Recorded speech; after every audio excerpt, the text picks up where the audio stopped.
Bonjour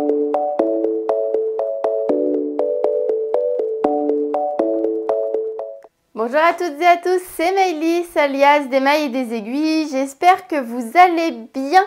On se retrouve aujourd'hui dans une nouvelle petite vidéo de présentation, de room tour de mon atelier. Je vous avais il y a quelques semaines présenté les étapes de la rénovation puisqu'on est parti d'une pièce qu'on a totalement modifiée. Je vous remets dans le petit i toutes les étapes de la modification de cette pièce si jamais ça vous intéresse. Mais aujourd'hui, je vais faire le tour de mon atelier avec vous. Pour un petit peu juste expliquer le cadre de cette vidéo, je vais essayer de faire les choses de manière assez concise parce que voilà, pour que ça soit assez vivant, assez dynamique. C'est pour ça que je suis debout, je vais essayer de pas trop gigoter.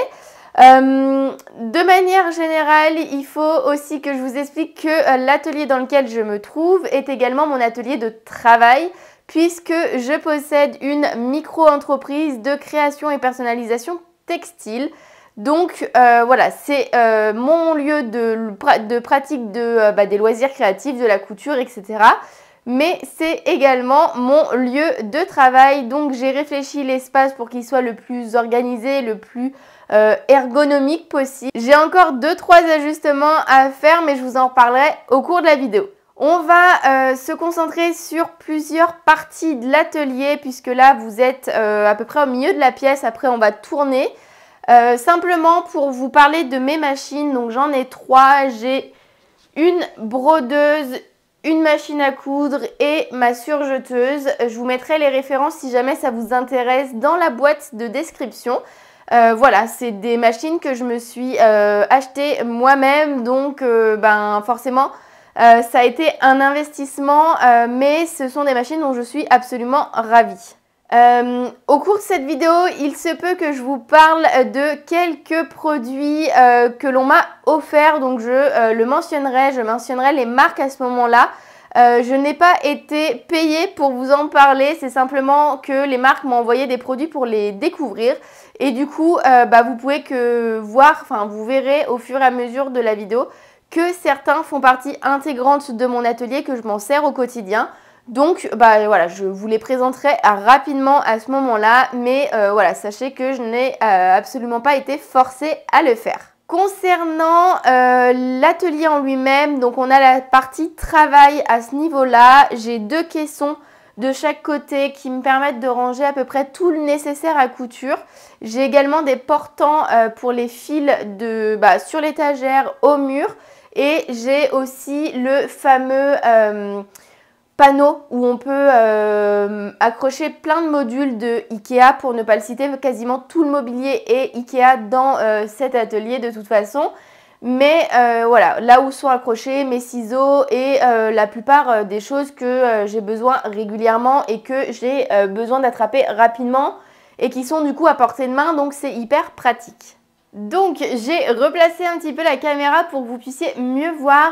De ce côté-là, j'ai principalement la broderie. Alors là, ce sont les fils de machine à coudre et de l'autre côté, les fils de brodeuse qui sont sur le tourniquet. Mais je voulais pas mettre les fils de broderie ici. Je trouvais que ça faisait fil à côté, c'était pas forcément chouette. Sinon, j'ai réparti l'espace de façon à pouvoir avoir d'un côté les choses qui me sont utiles pour la broderie et de l'autre côté les choses qui me sont utiles pour la machine à coudre et la surjeteuse. Donc de ce côté-là, je vais vous parler rapidement de l'organisation. Donc j'ai ma brodeuse, derrière j'ai mes sprays qui me servent pour la broderie, donc notamment le spray colle temporaire de Odif qui du coup est mon spray favori pour maintenir mes tissus pendant les broderies. Que j'achète moi personnellement sur Rascol. C'est là où je le trouve en grand format parce que j'en utilise quand même beaucoup. Donc je l'achète sur ce site là et franchement j'en suis super contente. Donc ça, je les ai toujours à portée de main. De même que un spray pour éviter les plis, c'est l'équivalent d'un spray Fabulon mais que j'achète chez Carrefour. Et derrière, j'ai un gros cône pour faire les canettes de brodeuse puisque l'épaisseur du fil est différente. Donc forcément, Ben voilà, il me fallait du fil spécial. Donc je le laisse toujours à portée de main parce que finalement des canettes j'en fais assez régulièrement. Et quand j'ai besoin d'en faire, je ne sais pas si vous le voyez dans le champ, mais je peux peut-être l'attraper. J'ai un espèce de grand porte-bobine comme ça. Donc là, en l'occurrence, j'ai un fil blanc pour ma machine à coudre. Mais sinon, je mets la grosse bobine de canettes de brodeuse dessus. Et puis après, je fais mes canettes normalement avec ma machine. Au niveau du plan de travail, bon, j'ai des petits trucs qui traînent parce que évidemment c'est un atelier, ça vit, on pose des choses, on sort des choses, j'ai pas toujours le temps de ranger. Ça c'est des projets que j'ai déjà cousus et je voulais vous parler. Donc ça c'est un projet que je vais coudre très bientôt pour un cadeau de Noël. Donc voilà, ça va bientôt sauter sous ma machine à coudre. Et je voulais vous parler donc des deux produits que vous avez là qui sont des produits qui m'ont été envoyés par Rascol directement. En fait, j'ai fait une commande assez conséquente et ils m'ont rajouté des produits pour que je puisse les tester. Pardon. Donc, j'ai pu recevoir la Jeannette, qui est un nouveau produit, qui est quand même assez imposante, vous voyez, et qui n'est pas très longue parce que moi, j'ai une Jeannette que je range ici, dans un petit espace qui avait été prévu pour. Moi, ça, c'est ma Jeannette habituelle que j'utilise et qui, du coup, bah, voilà, se pose sur la table à repasser. J'ai eu l'occasion de la tester. Franchement, pour tout ce qui est arrondi, en fait, il faut un petit peu apprendre à maîtriser l'outil, même si en soi, c'est un coussin monté sur un support en bois. Mais du coup, en fait, en fonction des arrondis que vous cherchez, en fait, vous vous placez soit sur la partie plate de la Jeannette au-dessus, soit vous utilisez les courbes des côtés qui sont du coup plus arrondies et qui peuvent par exemple convenir pour les têtes de manche, etc. Donc super retour. Je ne l'ai pas utilisé beaucoup, mais en tout cas du peu que je l'ai utilisé, ça fonctionne plutôt bien. Et je trouve que ça fait sympa aussi dans un atelier. Je trouve que c'est décoratif. De même que la presse pour les plis. Moi je viens écraser mes coutures au fer dessus principalement pour les ouvrir. Et franchement, ça marche du tonnerre. Et puis, pareil, c'est sympa. C'est déco. Dans les petites boîtes, rien de particulier. En fait, je mets tout ce qui est des petits bouts, des petites bobines, des petites choses que j'ai besoin d'avoir à portée de main, mais qui ne sont pas forcément très jolies. Donc, je ne les mets pas dans les pots en verre que vous pourrez voir juste de l'autre côté du plan de travail. Bon, vous ne me voyez plus, mais je pense que ça sera plus parlant. Donc, dans les caissons de ce côté-là, on est plutôt sur les accessoires de broderie. Je ne vous ai pas parlé de mes règles. Je les pends toutes après un petit clou ici. Comme ça, au moins, elles sont à disposition. Dans le premier tiroir, j'ai tout ce qui concerne donc ma brodeuse, notamment les cadres de broderie et les gabarits. Voilà, j'ai aussi la petite pochette avec tout le nécessaire pour tournevis, etc. pour la machine. Ensuite, j'ai les fils de réserve, des petites bobines en plus dans cette boîte, mes essais que je garde tous, un stabilisateur qui ne rentre pas sur mon support parce qu'il manque une place. Ensuite de ce côté là c'est plutôt vide parce que je n'ai pas encore tout à fait aménagé ce côté là, enfin si, mais bon j'avais pas forcément grand chose à mettre dans ce tiroir donc je me suis pas dit je vais pas mettre des trucs pour mettre des trucs. Ici on a la réserve, c'est tout ce que j'ai en double, donc j'ai de la réserve de craie pour ma roulette, j'ai du scotch, des marqueurs, des aiguilles, des coupe-fils, voilà. Et très important, j'ai les manuels de mes machines, donc de mes 3 machines à portée de main. Et enfin, dans ce dernier tiroir, j'ai les pochettes craft pour mettre mes patrons, la boîte d'un ciseau, un projet qu'il faut que je reprenne depuis très longtemps et un tambour de broderie pour lequel je dois faire un petit projet mais je ne trouve pas encore l'inspiration. Voilà pour ce côté-là. De retour avec un plan un petit peu plus large pour vous parler du reste de mon plan de travail. Donc, comme je vous le disais, j'ai des petites jarres en verre qui sont en réalité des anciens pots à bougies que je récupère, que je lave et que après je réutilise du coup pour stocker certaines choses. Donc là, j'ai des petites bobines de fil multicolores qui sont assez sympas. Là-dedans, j'ai je vais vous en attraper un. C'est des supports en fait pour associer la canette avec les bobines de fil. Donc ça, c'est assez pratique, comme ça je les range ensemble et je ne perds pas la canette assortie au fil parce que sinon j'en ai de partout et j'en refais et bref, et c'est la galère. Donc du coup, j'ai trouvé ça je les ai achetés sur Amazon, mais je suis obligée de tous les recouper parce qu'ils ne sont pas la bonne dimension, sinon après ça empêche de pouvoir les mettre sur mon support au mur. Ici, ce sont mes fils de broderie. Du coup, comme je vous le disais, c'est un support qui tourne, mais que je voulais pas mettre du côté broderie entre guillemets parce que ça faisait deux fois des fils à côté. Je trouvais pas forcément ça très heureux en termes de déco. Qu'est-ce que je peux vous dire d'autre? Je vais vous parler peut-être du panneau qui m'est très utile, qui m'avait été offert par mes parents. Je crois que ça et ça, c'est vide. Là, j'ai mes cartes de visite. Ici, j'ai des cartes de réduction.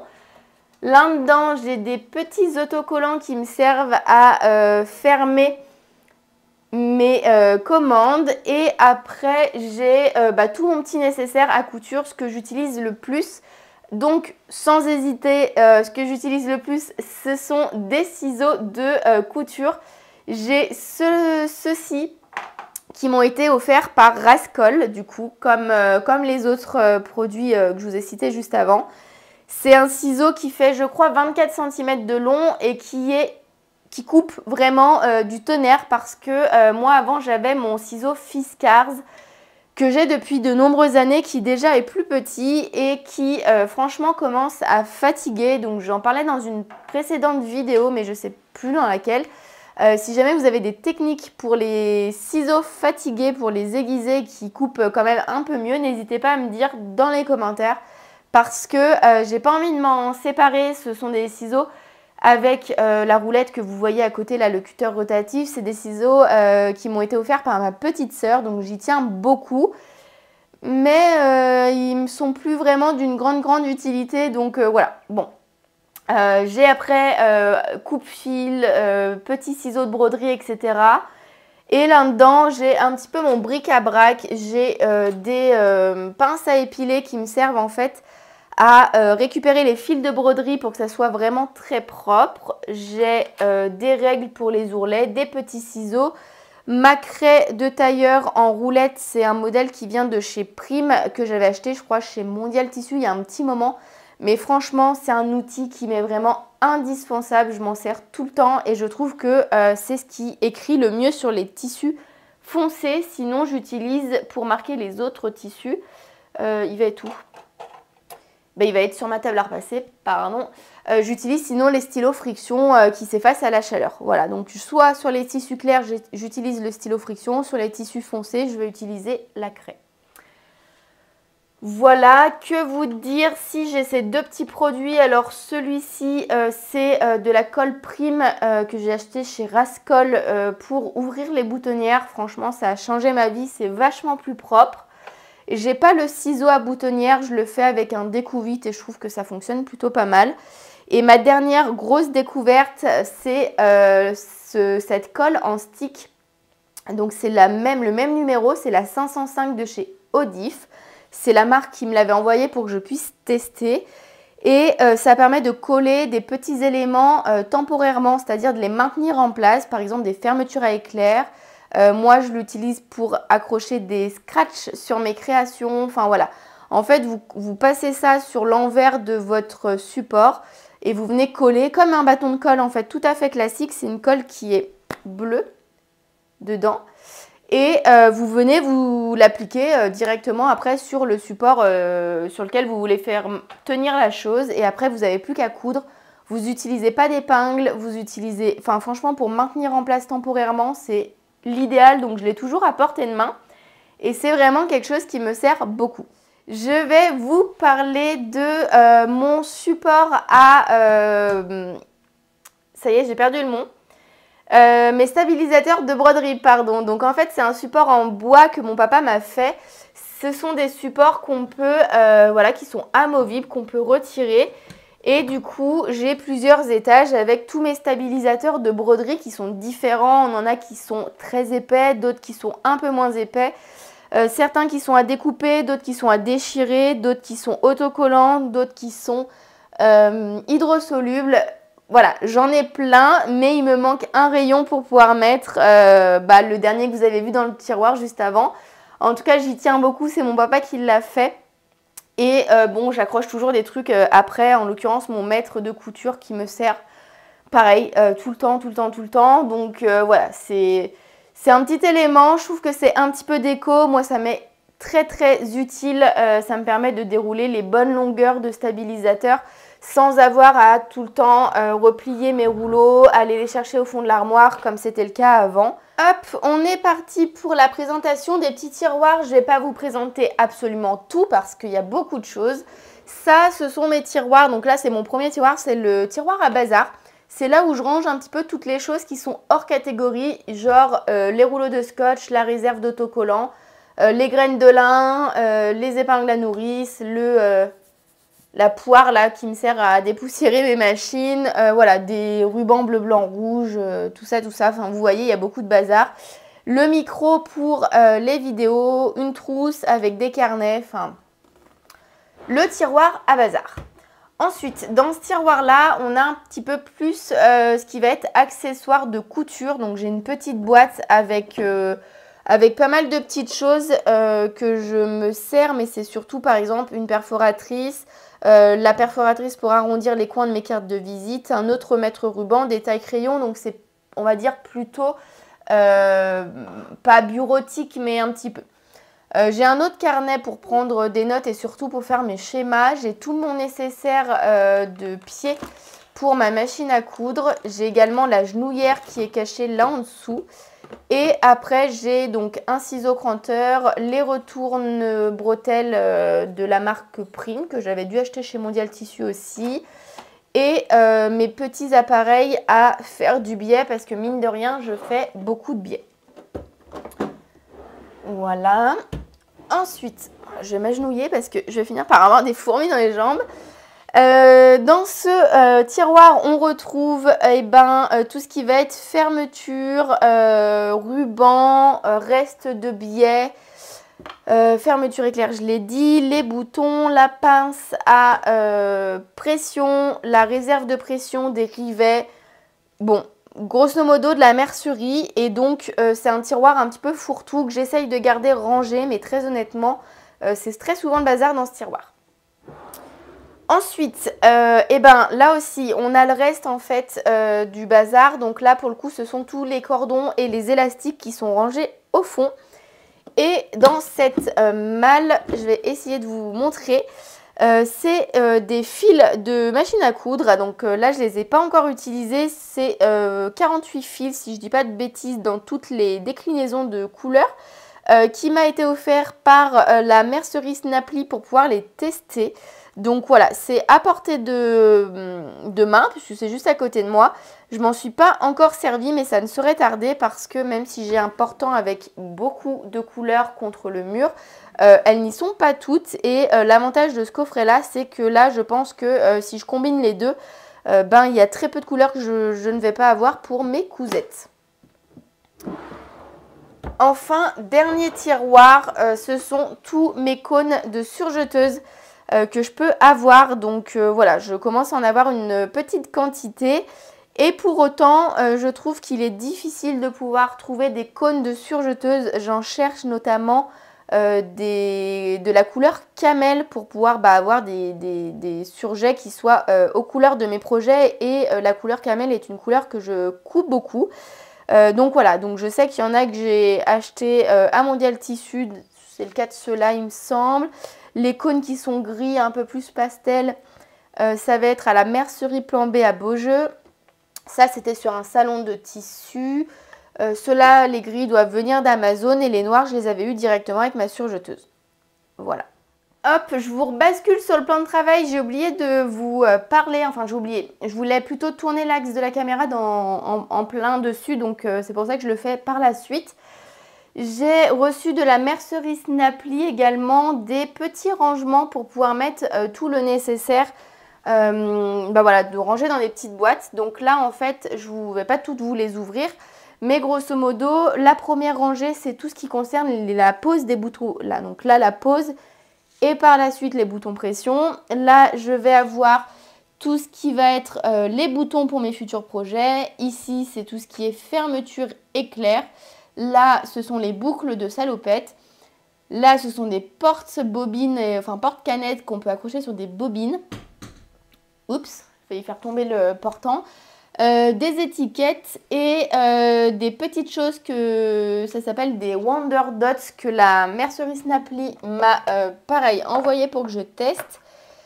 Je vais vous montrer ça de plus près. Il s'agit en fait de petits ronds autocollants. Je ne sais pas si vous allez bien voir.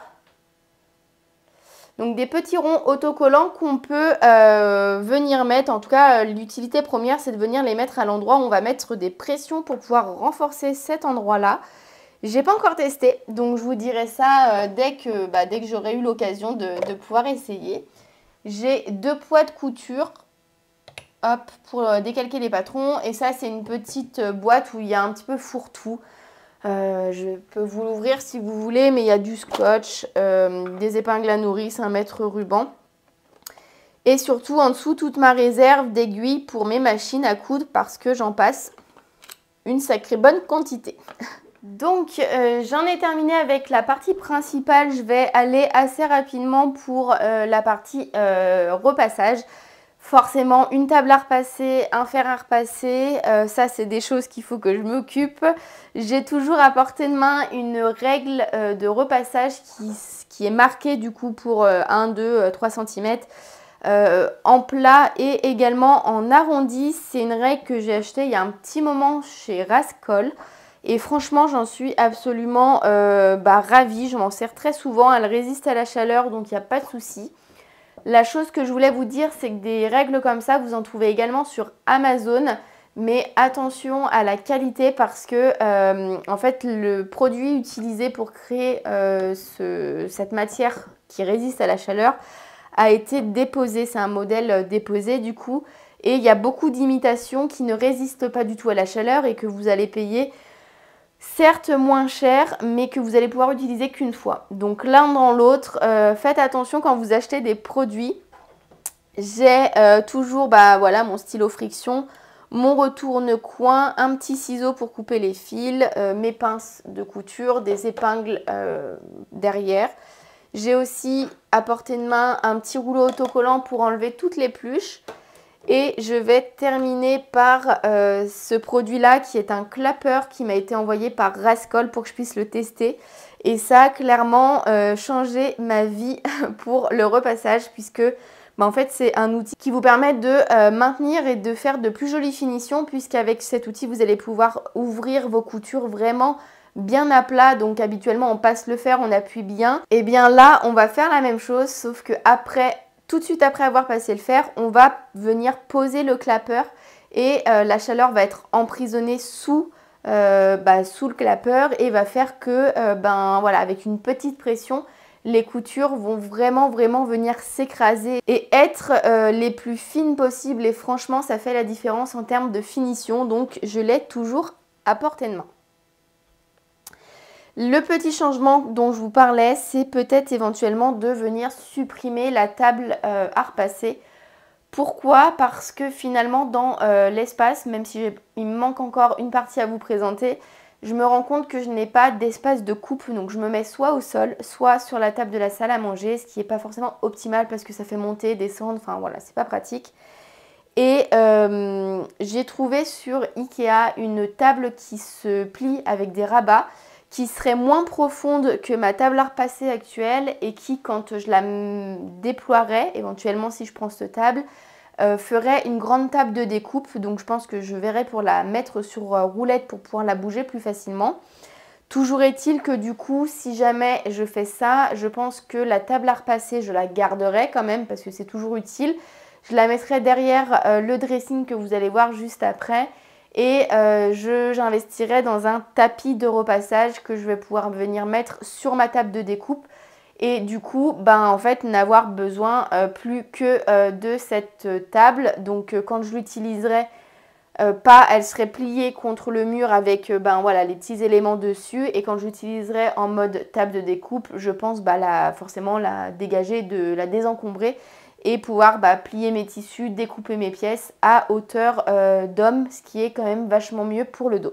De ce côté-là de l'atelier, donc là on est en face de la table à repasser. Je vais essayer de finir assez rapidement cette vidéo parce que je veux vraiment pas qu'elle soit trop longue et surtout je commence à être bien prise du nez, je suis malade, je suis vraiment désolée si ça s'entend à la caméra.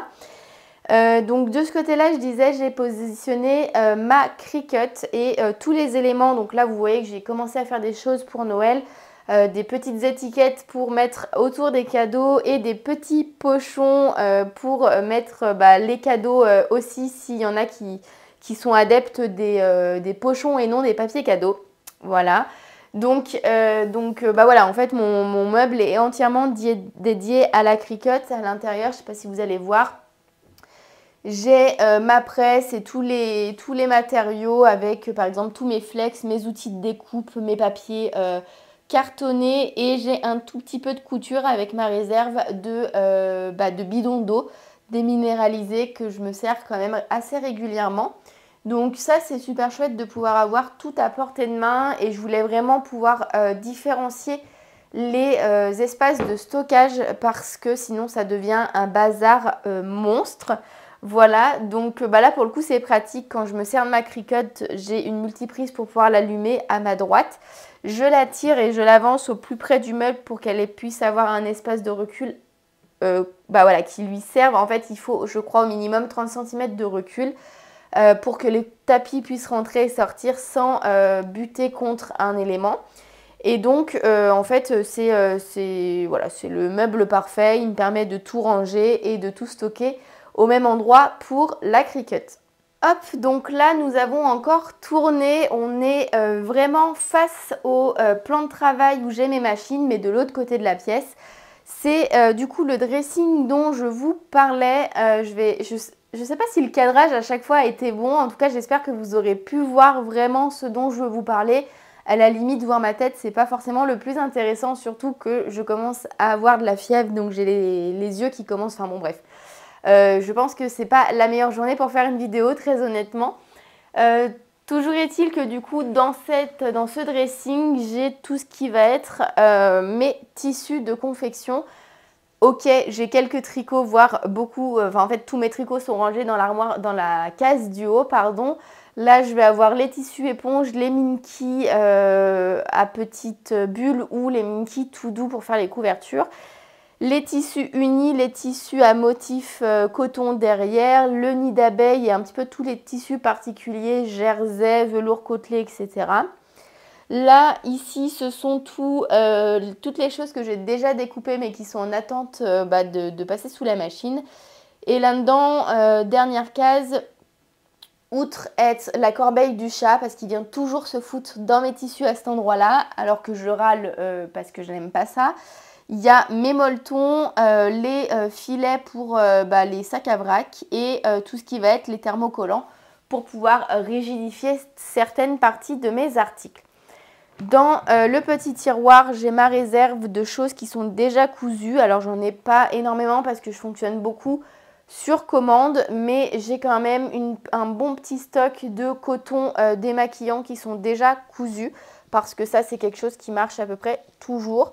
J'ai une ou deux bouillottes sèches de réserve, je vais avoir des anciens prototypes et qu'est-ce que j'ai là en dessous, des turbans de bain. Voilà, donc vous voyez ça tient dans un tiroir, j'ai vraiment pas beaucoup de stock d'articles déjà cousus. Donc en fait l'autre partie, la partie centrale, je m'en sers pas, enfin je m'en sers pour le perso, nos vestes d'hiver et tout parce que j'ai pas d'autre endroit. Mais sinon l'autre partie dédiée à la couture c'est celle-ci. Donc en fait vous avez en bas tous mes patrons de couture que je range soit dans des porte-vues, soit directement dans des pochettes en craft où je note dessus les informations. Par exemple là c'est celui de la chemise que je porte aujourd'hui, la chemise Jeanne de Clématis Pattern. Donc j'indique la taille dans laquelle je l'ai cousu, les ajustements que j'ai pu effectuer et ce que je préconise pour la prochaine version. Donc voilà, tout ça c'est rangé dans la dernière case. Hop là. Ici, j'ai encore quelques tissus spéciaux, notamment les tissus bouclettes qui prennent pas mal de place et les double gaz, avec les supports à personnaliser. J'en ai pas beaucoup déjà en stock. Cet étage-là, ça va être les tissus que j'ai achetés pour me coudre des choses moi personnellement en mode vêtements. Donc je lave toujours tous mes tissus avant de les ranger et une fois que je sais qu'ils sont dans cette case-là, eh ben, je sais qu'ils sont prêts à coudre et que je peux m'attaquer au projet quand je veux. Ici, du coup, on retrouve la réserve de sacs craft et la réserve d'enveloppes pour faire les commandes, les envois de commandes, les chutes des ourlets de rideaux que je peux faire et les commandes qui sont en attente d'être envoyées dans la case d'en haut. Et voilà, il est temps de clôturer cette petite vidéo. J'espère qu'elle vous aura plu et qu'elle vous aura été utile. Moi, je sais que j'ai beaucoup regardé de vidéos d'ateliers, de room tour avant de pouvoir imaginer comment j'allais aménager le mien, parce que ça donne des idées, parce que ça permet de voir ce qui est pratique ou non, parce que souvent on a un petit peu d'explication avec une prise de recul sur la façon dont ont été aménagées les choses. Donc voilà, ça a été hyper important pour moi, donc je voulais vraiment le faire. Ça m'a permis également de vous présenter quelques outils que j'utilise régulièrement, les consommables également que je peux utiliser. Et puis ça vous a peut-être permis de vous rendre compte de mon organisation pour créer mes articles de ma petite entreprise. Voilà, donc écoutez, n'hésitez pas si jamais vous avez des questions. C'est pas tout à fait fini, mais globalement, hormis la table de découpe, je pense qu'on est dans la configuration finale de cet atelier. N'hésitez pas à me dire si vous voulez aussi un retour sur le petit matériel créatif que je peux utiliser, dont je vous ai parlé rapidement, mais que vous voulez peut-être voir en action ou avoir plus de détails dessus. N'hésitez vraiment pas à me dire. Je réponds de toute façon à tous les commentaires, vous le savez, si vous me connaissez, si vous me suivez depuis un petit moment. Que vous dire d'autre? N'hésitez pas à mettre un petit pouce vers le haut si cette vidéo vous a plu, à me laisser un commentaire pour m'encourager, à vous abonner à la chaîne si ce n'est pas encore fait. De mon côté, je vais aller attaquer le montage. Je pense que je vais me caler dans le canapé avec un bon petit thé bien au chaud parce que je sens que je commence vraiment à être malade. Donc voilà, c'est comme ça, j'espère vous poster la vidéo dans le week-end. Là on est vendredi après-midi. J'espère que vous pourrez la visionner au moins d'ici samedi ou dimanche grand maximum. Et bien écoutez, je vous dis à très bientôt dans une prochaine vidéo. Portez-vous bien, prenez bien soin de vous et puis on se retrouve tout bientôt. Bye bye!